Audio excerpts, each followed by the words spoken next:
What's splashing YouTube? This is DFLPS 101 and welcome to Lucid9 Blind. In the last episode, guys, we started the Ruby's Chronicle.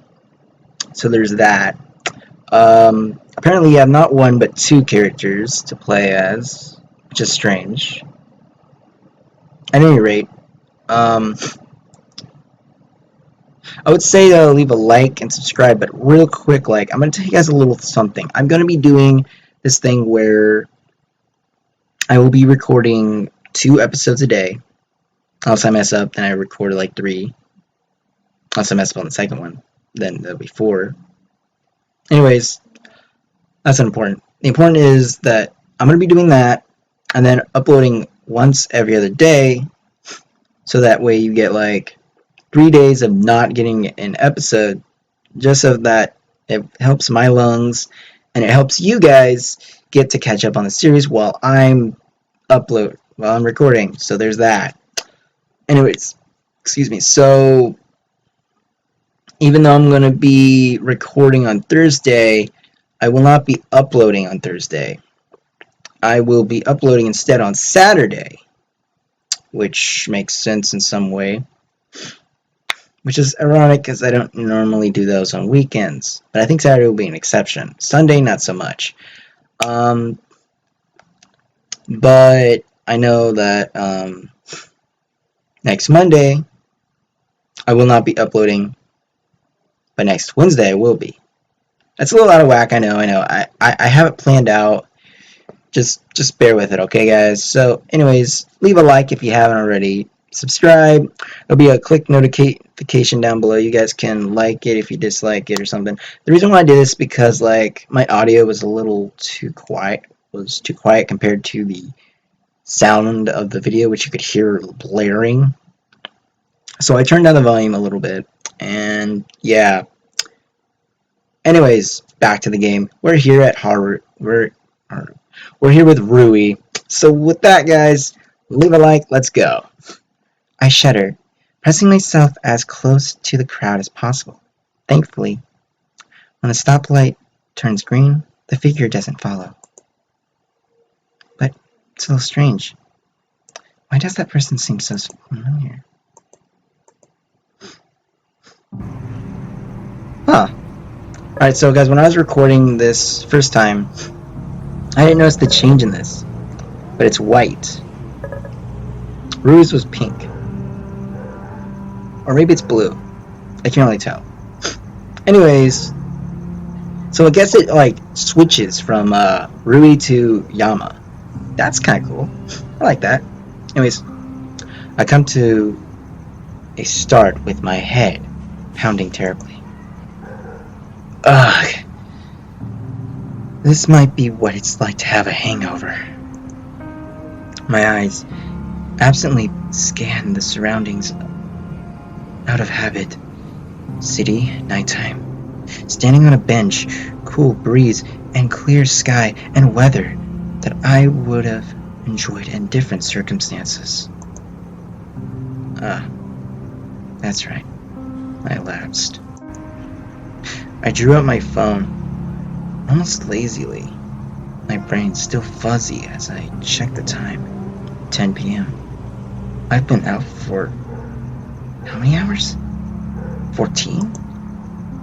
The entire day gone. No records of where I went, or what I've been doing. I check my bank records on my phone. Nothing new. Photos, notes, calendar. Nothing. Pockets? Doesn't look like anything's been stolen. At least nothing super important. No messages. No calls. Whether incoming or outgoing. Unless they've been deleted. Is that it? Whatever. Wait. Something's in my jacket pocket. I pull out a slim phone that's cool and smooth against my palm. Right, the troublesome phone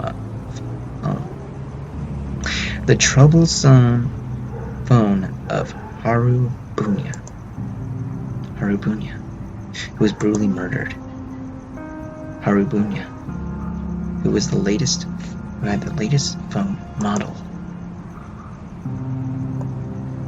Haru Bunya, who, after being murdered, somehow had his latest phone model make its way into my apartment. If this doesn't raise more than any few questions, nothing will. I don't seem to care. Why don't I seem to care? You got me. Well, I guess it's not like I'm going to get any answers by just standing around here. Yeah, good point. I should head back to my apartment, take another look, see if I'm missing anything. Now that I'm actually thinking clearly. Almost a little too clearly, actually. That's not something to be strange about, but what's this? As I draw nearer to my apartment complex, I notice a line of police cars surrounding the entrance gate. Lights flaring and sirens blaring. Shigeru. And what's his name? Kobaki? I want to say this guy's Kobaki. He has a cool hairstyle. With blue hair, I like that. Can't tell that much, but I don't know who he is. Anyways, in the center of their lights stands none other than Shigeru Inamoto, deep in conference with the police officer I recognized from my little trip into the forest. As per usual, Shigeru is practically screaming her lungs out with every word. Are you not cognizant of the impetus by which I have come? Officer Kobayashi. Yeah, okay, Kobayashi, there we go. Officer Kobayashi. The Bureau has contended that this student must be incarcerated under suspicion of the recent homicides. So I am aware I harbored my own suspicions. And you contend that such an intellectual impaired ersatz of a human sloth would possess the sophisticated genius necessary to orchestrate the mass murder of his associates? Wait, is she talking about me? Are they talking about me? If the police are here, yeah. If the police are talking about me, yeah. They're waiting to arrest me. Oh boy. Yama, one word. Run. You know him more than I do. What is your opinion on the matter? He was my errand boy. You claim to be good at reading people. Are you saying that you've misread the suspect? A muscle in Shigeru's jaw twitches. She stuffs her hands into her pocket and mutters something that I barely catch. I am not wrong. Then you agree that Yama Ishimoto is the prime suspect. What? What? Which she? Shigeru, the legitimate detective. Does she believe that I'm the killer? Right? The emptiness in my chest promptly dissipates, replaced by pounding fear. If even Shigeru believes it, doesn't that mean it's true? I agree. She agrees. I agree. The universe agrees. I try to step back into the shadows. My feet fumble as I clutch desperately at the wall, staring blankly before me. I'm glad we're at the same page. Now we'll submit a request to escape to track his phone. At times, such an action would take is too substantial. Barring the convict conveniently shares his location with us, the process can take up to 48 hours. Then we better get started. He motions to several officers standing by. They gather around him in a circle. Wordlessly, I turn on my heels and sprint away. Where to? I can't even say. My shoes seem to move automatically, even as my mind stands still.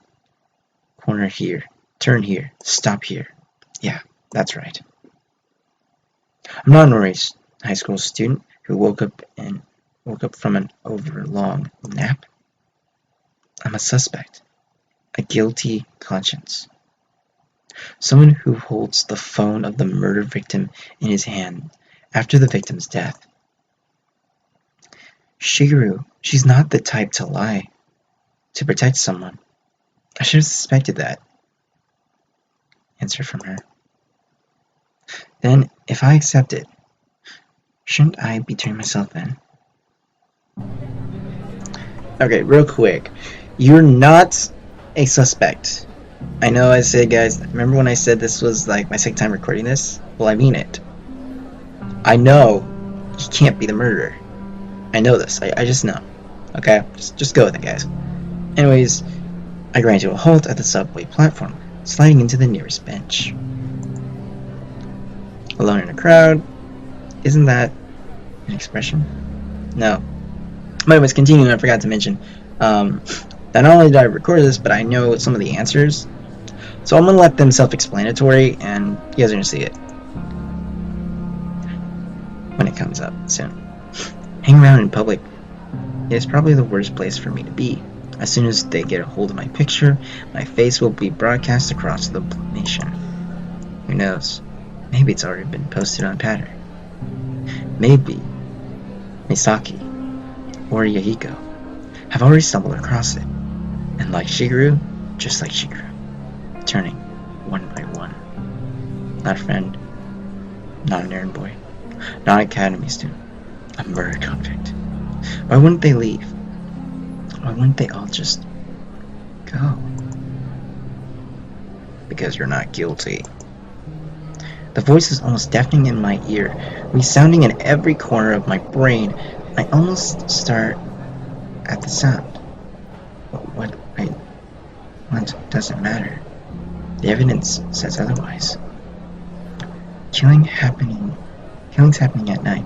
The culprit, someone who knows the security of the procedure of the academy well. Someone who can fake sanity too well. What if, when I'm sleeping, my personality changes, and I get up, sneaking across town? Now, you know that's not true. Alright, that's enough. I close my eyes and quiet my voice, quiet my thoughts, waiting for an image to materialize. Sure enough, a familiar figure steps onto the scene. What are you doing here? I'm here to bail you out, kid. You know, last time I checked, you were supposed to be keeping me sane, not, putting voices in my head. Ha! I can only keep you sane if there's any sanity to keep, kid. Touché. You know that you're feeling right now, that's dissociation. You're subconsciously alienating yourself from your own emotions due to the anticipating future trauma. I know what dissociation is. I like it. You what? It's a painkiller. What isn't there to like? Snap out of it, kid. You can only get to the bottom of this if you dedicate yourself to it 100%. I can't be afraid to feel. I hope you know how cheesy you sound right now. Will it make you feel? Feel what? Exasperation? You can't give up, kid. Not now. Why not? What's there to discover? That I'm a murderer? A fugitive from Justice. Look, do you honestly believe that you're the murderer? Yes. Plainly, yes. Well, clearly you actually don't, or you would have dragged me here. You've got my time for now, kid. Make it worth it. I start a little at the accuracy of this Ryuta. I must have spent too much time. But I must have spent way too much time with him. You're right. So the null hypothesis is that I'm the serial killer, but the working hypothesis is that I'm not. Good start, good start. What does that mean? It means that I just need to find evidence that I'm not the killer. But you won't settle for that, would you? You know, but you want to find out who's really behind all this? Not question mark, I don't know why I did that, but anyways. I might not even know him. You're kidding, kid. Right? There's this huge piece of evidence hanging right in front of you that, you know what? It's more fun if I watch you figure it out on your own. I find myself becoming intrigued. How much do I know that I think I don't? Enough to solve what the police, with all their resources and brain power and authority, still can't. The police are limited by a little something called bureaucracy. You know. Besides, remember your advantage. My advantage over the police? You have a core piece of evidence that they know nothing about. What might that be? It'd be funny to say dashing good looks or school gossip or that, but in reality, guys, it's Haru Bunya's phone. I have Haru's phone right here with me because it was in my apartment. Bingo. The police don't have this phone in their physical possession, not like you. They don't have the same hints. How to be fair? Now, to be fair, they are buzzing around your apartment like vultures around a cadaver. I don't know what a cadaver is, I'm not looking it up. Anyways, so something definitely attracted their suspicion. But it's not like anyone else was at Haru's murder besides you and the killer. At least, no one who witnessed it firsthand. Not only that, but the police didn't come into my apartment until just today. I found this phone just tucked away in my apartment. It had to have gotten there somehow. So whoever put the phone in my apartment knows the code, since there's no one signed a break-in. And, well, you're basically saying that the killer is someone close to me because they can access my apartment. Yes, and you don't think that it would be, oh, I don't know, me? Oh, really? Then how did you lure the victims out even though you weren't close to them? Or why didn't you remember taking the phone from Haru, or removing its battery, or putting it into your drawer? Balance of probability remains that you would have remembered at least one of those events. Even so, we are not seriously entertaining this Dr. Jekyll and Mr. Hyde play, kid.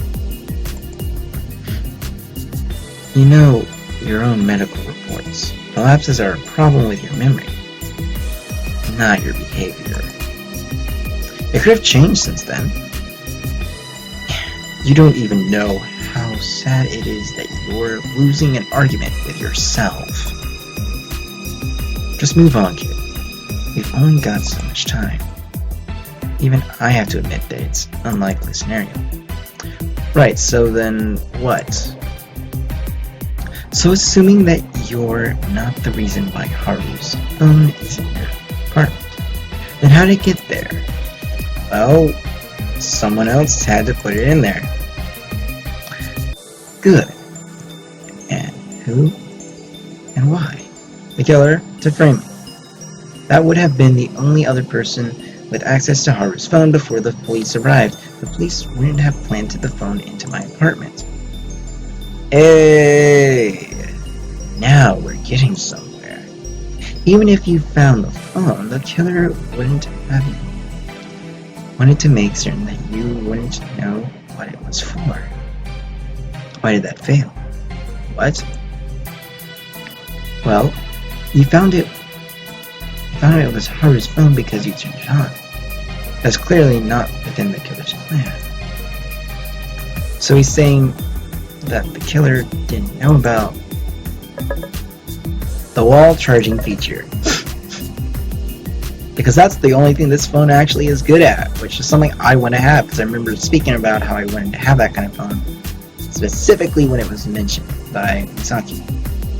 The killer might have taken the battery out, but he didn't know that I could power the phone just by plugging it into the wall charger.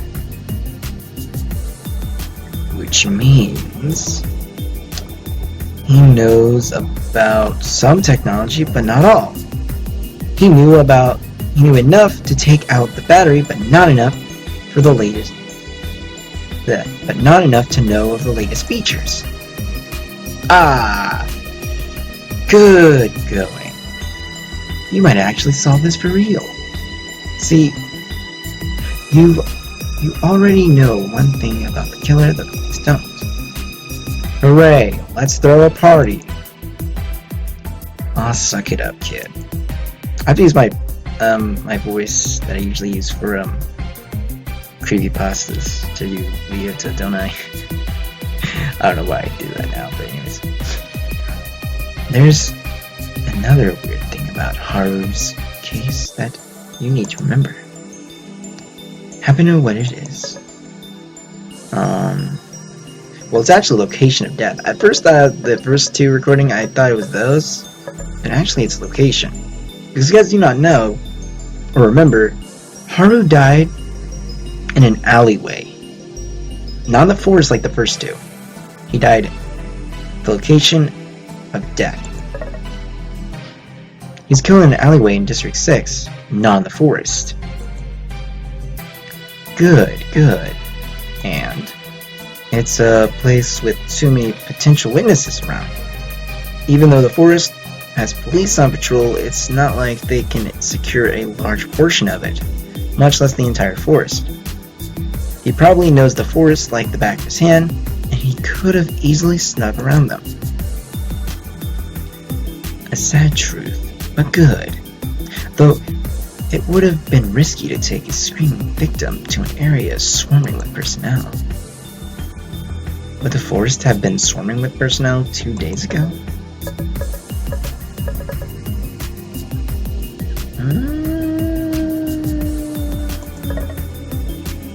I think it's this one. I guess it would have. Major crime scene. So you're saying that the killer couldn't have gone to the forest, hence why he needed to kill Haru in District 6? You sure about that one?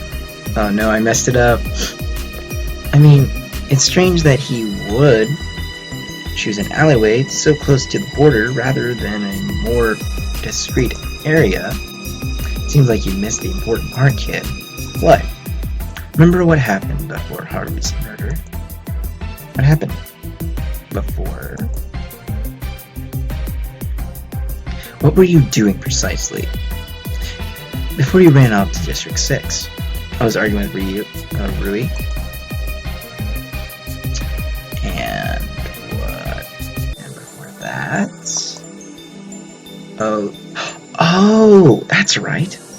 That day, was also the day of Shoji Hasegawa's death, right on the subway tracks. Hold on, neighbor. Excuse me. Then I can't imagine that the group at the forest would be anything more than a skeleton crew. Well, technically, those would be two entirely different divisions. One's with the violent crimes, the other is with civil affairs, or something. Usually yes, but it might have been reported as a murder.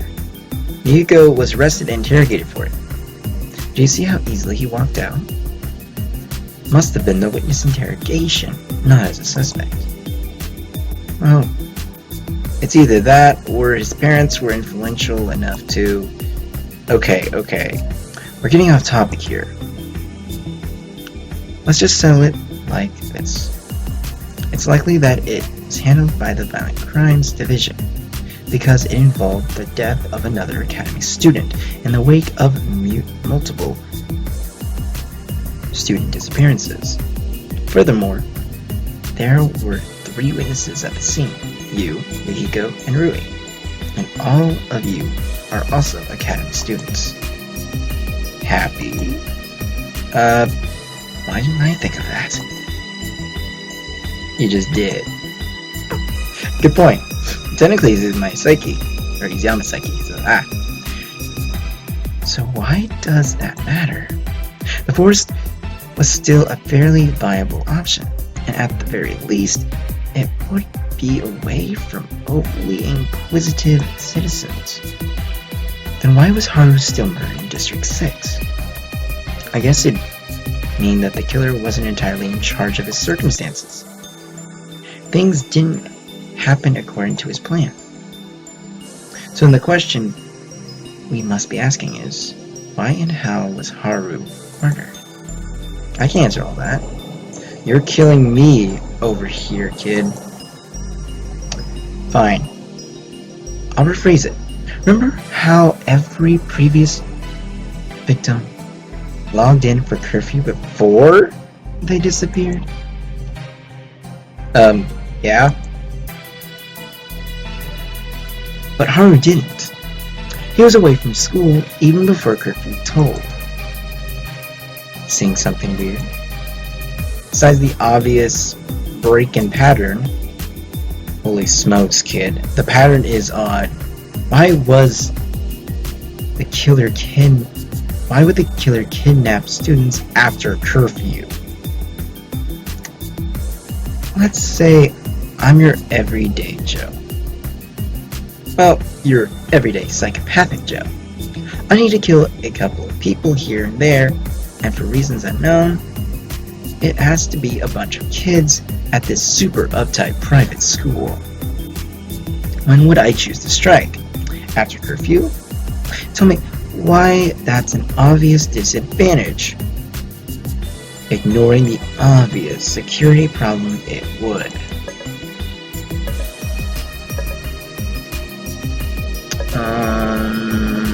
It wouldn't be this one. Makes no sense. Although I did click that one, but I was just clicking randomly.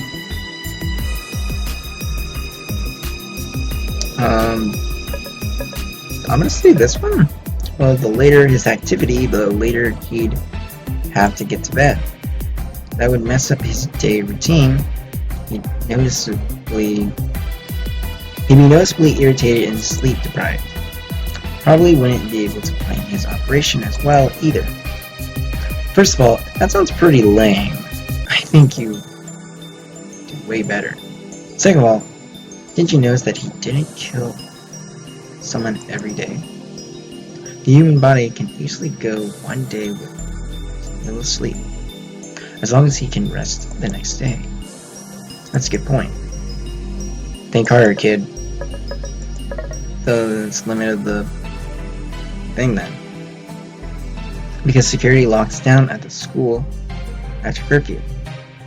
Only a few people can be out and about. The suspects would be limited to students or maintenance staff like the janitor or security team. Good. Hardly ideal circumstances for a killer.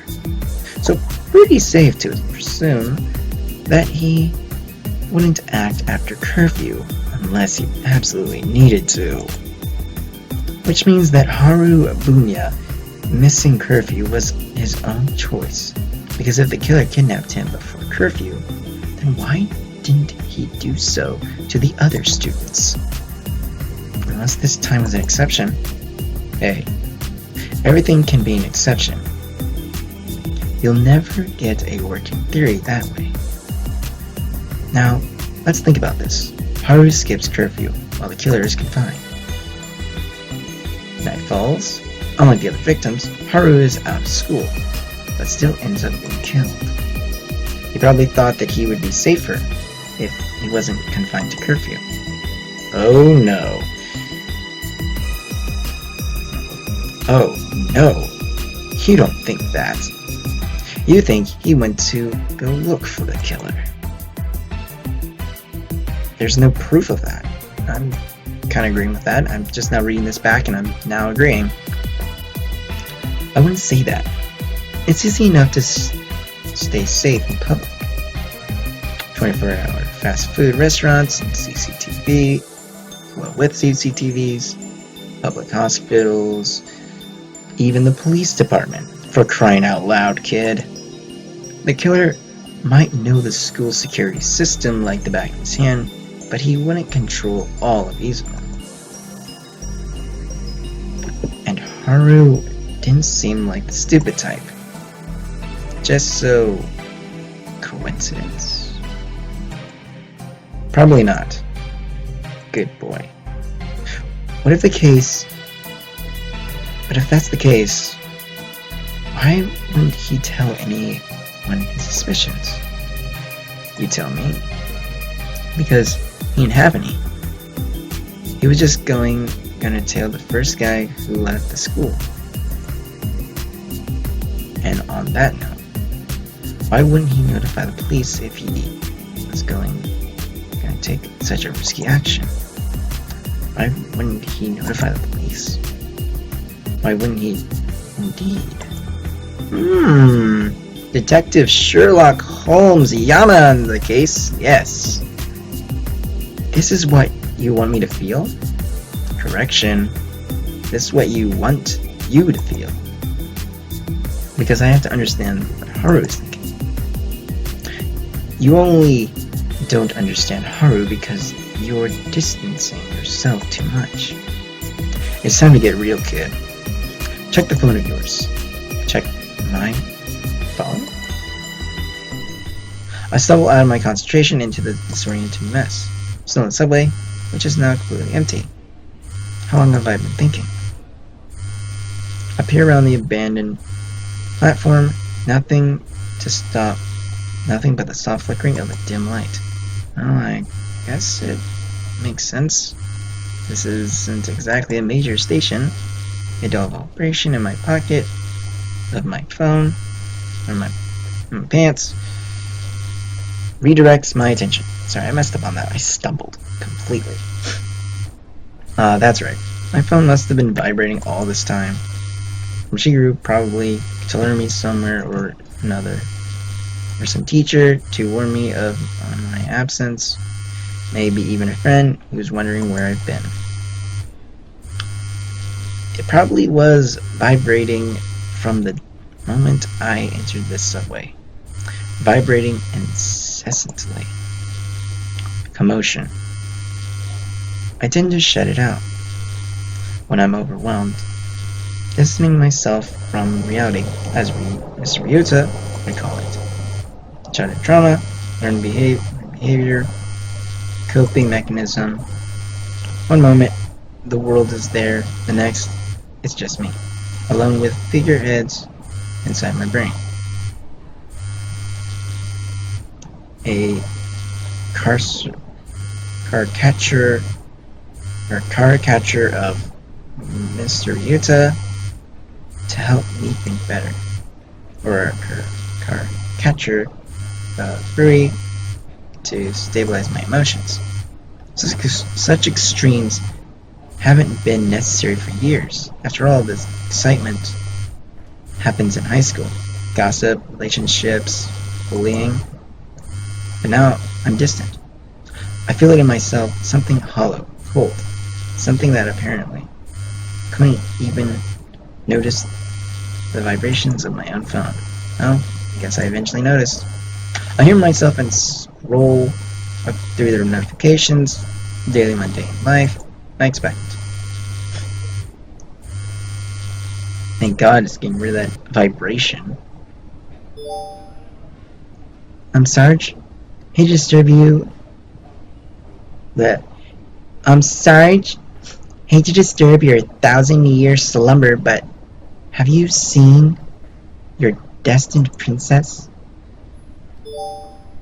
Dude, have you seen Rui?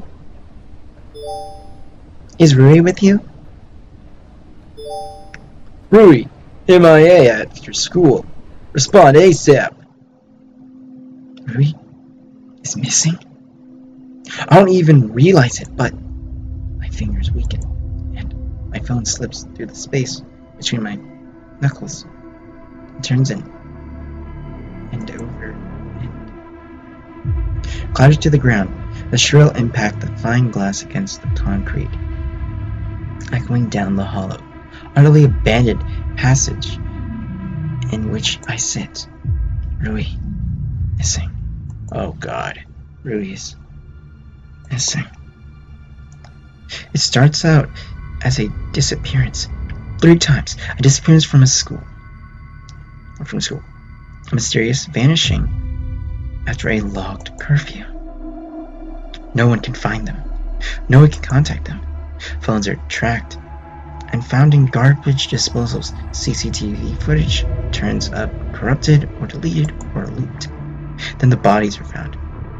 Peeled, sliced, ripped apart. The mutilated remains of what was only a human being. What if one of those bodies, one of those victims, someone who gave terrible, rending screams that only went unheard, was Rui? Waking up in the dark, cold dark, greeted by a pale, croaking voice, seeing nothing but the sheen of a blade in the moonlight, something that saws through flesh. I force a shaking breath into my lungs as my chest constricts. The world pulses. Rui is the next victim. An afternoon disappearance. Another break into the pattern. One more shaky breath. My vision spins. Rui is with the killer. And with someone whose mask is perfect. Who disappears without a trace. Who eludes the police without effort. Like everything is just a game. Someone who isn't caught by an army of highly trained officers of law enforcement. Someone whom I could never dream of catching. Rui is going to die, and there's nothing I can do about it.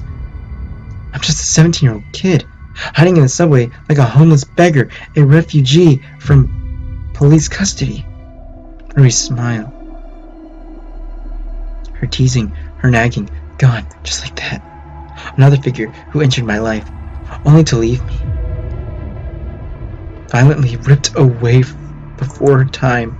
Another person who deserved to live so much longer. Put yourself together. Elizabeth? We have a psyche of Elizabeth too. Moping around doesn't help anyone.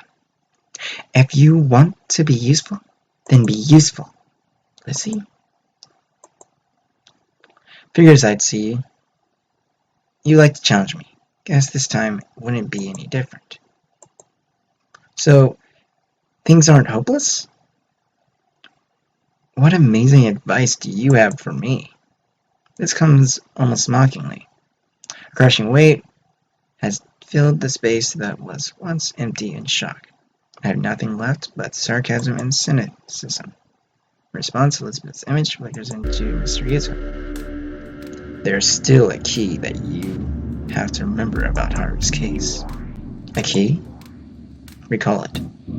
How did you stumble on the killer in the first place? Haru sent me a location ping. It's only after this sentence spills out with too much ease that I realize it's irregularity. Haru sent me a location ping? We're not even close. Not only that, but there was barely any time between the location ping and his death.